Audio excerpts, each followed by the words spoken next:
Welcome to Ibrahim World. Today I'm going to show you how you can make a balloon rocket zipline. Here's the material you need, like straws, thread, balloon, and duct tape, and scissors. Make sure you ask adults for help because you know the scissors are so dangerous for you guys. Let's get started.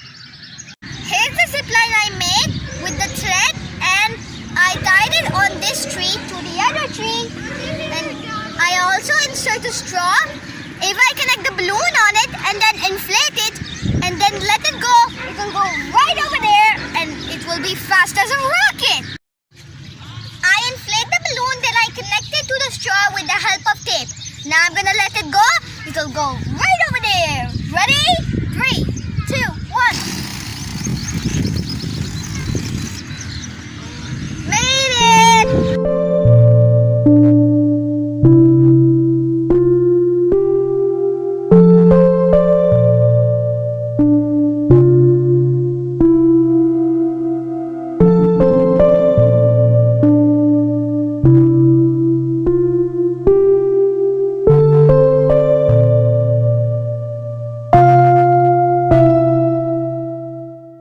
Players, start your engines! 3, 2, 1. Okay.